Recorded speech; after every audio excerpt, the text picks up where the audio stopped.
Il est 7h43, le moment est venu pour vous donner la parole, échanger autour d'une thématique liée au commerce.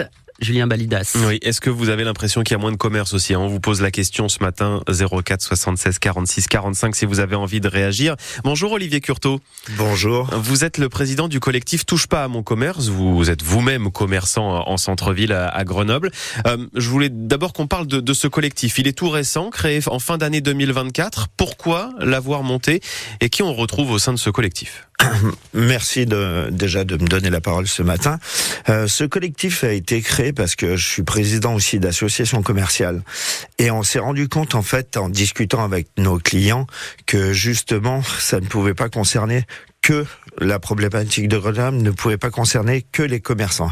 Il concerne aussi les artisans qui viennent au centre-ville faire des travaux. Il concerne aussi les clients, les habitants et les pratiquants du centre-ville. Donc c'est pour ça qu'on a élargi à un collectif afin de regrouper un plus grand nombre de personnes avec la même problématique. Qu'est-ce que vous aviez envie de leur dire à ces habitants, ces artisans qui viennent en ville ?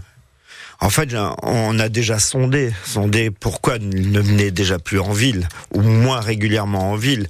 Et puis là, les thématiques ont toujours été les mêmes. Donc, dans ce collectif, on leur permet de s'exprimer, leur dire justement qu'ils avaient le droit à la parole et de nous dire quel était leur ressenti lors de l'entrée sur Grenoble, s'il y avait un côté pratique, s'il y avait un côté de manque de stationnement, d'accessibilité ou simplement d'embouteillage. Ça peut s'arrêter là, même à l'extérieur de Grenoble. Et en regroupant toutes ces données, on a réussi à élargir ce collectif pour justement avoir les bons tempos. Et qu'est-ce qu'il en ressort alors de tout ça ? Il y avait une situation un petit peu critique là pour que vraiment on en vienne à créer ce collectif. Qu'est-ce qui est pour vous, Grenoble est vraiment en danger en termes de commerce ? Alors Grenoble n'est pas en danger, c'est dramatique. Aujourd'hui, on n'a plus une telle diversification de commerce. Ils ferment à peu près un par semaine des commerces et ils ne sont pas renouvelés. Alors, commerce par semaine. Ouais, à peu près un commerce par semaine. Et par secteur, ça s'accentue encore plus vite. C'est-à-dire où on voit intervenir des travaux agressifs, là, ça va encore plus vite. Et nous, on s'en est rendu compte parce que Grenoble a été fermé depuis la place Notre-Dame-Saint-Clair, rue Bayard, rue de la Paix, tout ça a été fermé totalement à l'accessibilité depuis 1 an. Et là, on a vu l'hécatombe. C'est-à-dire plus de passage. On a même des boutiques qui ferment le samedi car il n'y a plus d'attractivité. Elles préfèrent réouvrir le lundi et fermer le samedi. Donc c'est encore plus dramatique. Et là, en tendant un petit peu l'oreille, on a eu tous les secteurs de Grenoble qui étaient touchés par cette piétonisation agressive sans concertation qui fait que il y a une économie qui est en train de s'écrouler et qui s'est accentuée cette dernière année. C'est la raison numéro 1, ça, selon vous, le manque de stationnement, le moins d'accès aux voitures Ça a commencé quand même. Ça a commencé en 2016. On était l'une des villes les plus attractives commerciales. En 2017, on a commencé certains travaux, mais ça s'est toujours fait sans concertation. En fait, les acteurs de la ville, comme les commerçants, les habitants ou les usagers, ne sont jamais concertés. On leur expose les faits, on leur impose du jour au lendemain, on arrive avec des travaux et ça creuse. À un moment donné, il faut quand même faire confiance à ces acteurs de la ville. Pour moi-même, je suis commerçant depuis 34 ans, je peux quand même donner un avis positif ou négatif, mais donner mon avis sur la présentation de Grenoble et comment on peut régler certains problèmes. Et là, on arrive et on se retrouve avec une piétonisation qui empêche une accessibilité, qui isole les personnes âgées qui sont habitantes de ce quartier depuis 60 ans, pour la plupart, et qui isole aussi les gens à mobilité réduite. Ouais, vous pointez du doigt donc l'action en termes de piétonisation peut-être à l'extrême de la municipalité, la ville qui se défend aussi. Écoutez Alan Confesson par exemple, c'est l'adjoint à la mairie de Grenoble en charge du commerce justement. Lui, il pointe un autre problème et cible notamment les propriétaires de tous ces locaux qui peuvent rester vacants. On a plutôt aujourd'hui des logiques de loyers qui sont trop élevés.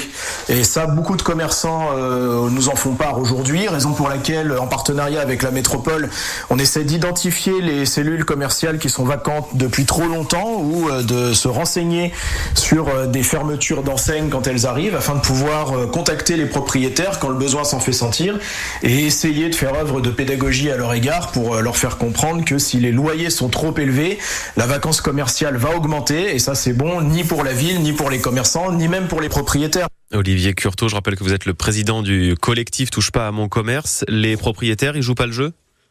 Alors, on va pas dire ça. Non, c'est pas vrai. Il s'avère que sur les fuites des enseignes locomotives, ce qu'on appellerait les enseignes locomotives comme dernièrement, font des études de marché à passage par jour et par semaine et par mois et par année et par secteur d'activité. Donc déjà ça on peut le balayer de la main sans aucun problème. Ensuite, les commerçants depuis longtemps peuvent faire réviser leur loyer en saisissant la justice avec un avocat en disant par rapport au foncier quel est mon loyer. Donc ça il y a déjà beaucoup de batailles qui ont été menées à ce sujet-là et les propriétaires ont révisé leur loyer à ce niveau-là.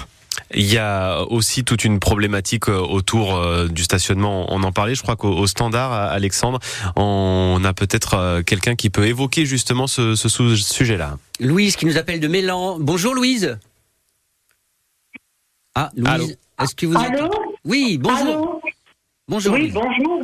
Merci de prendre mon appel. Écoutez, moi j'habite Mélan. J'ai 89 ans.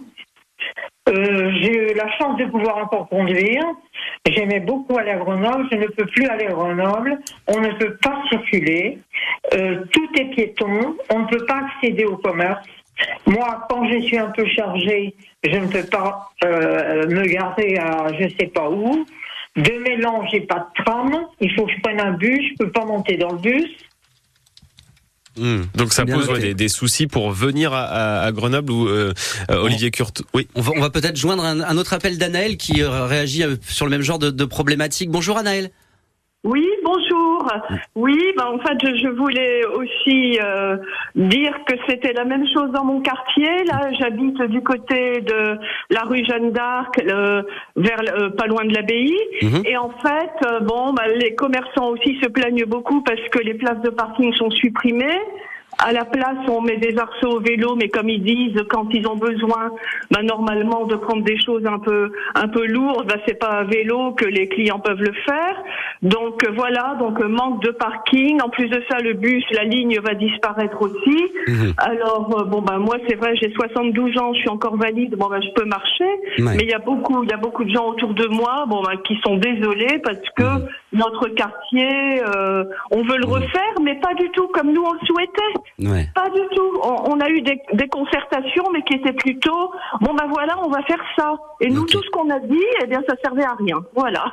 Merci Anaël. Donc transport, accessibilité, parking. Ouais, on va faire réagir Olivier Curteau. Est-ce que vraiment, quand on est à vélo, on consomme moins qu'une personne qui est venue en voiture ? Moi, je dirais peut-être pas ça. C'est pas le sujet. Le sujet, c'est qu'avant, on a à peu près 1700 commerces sur Grenoble. 1700 commerces. Au début, avant 2016, 1700 commerces étaient diligentés par 500 000 habitants. Toute la ceinture grenobloise, plus les 160 000 habitants de Grenoble. On a perdu toute la ceinture grenobloise. Donc on reste toujours assez nombreux, mais sur 130 000 consommateurs exactement. Donc la fourchette est vite établie. Il y a aussi peut-être il y a plein d'autres facteurs aussi, peut-être l'inflation, le fait que on va parler du e-commerce aussi. Oui, il est vrai qu'on va se faire couper les cheveux sur Internet sans aucun problème. Je rappelle que vous venez d'un salon de coiffure. Le e-commerce a eu beaucoup d'impact sur le textile à un moment donné, mais les commerçants du textile ont su réagir à tout ça.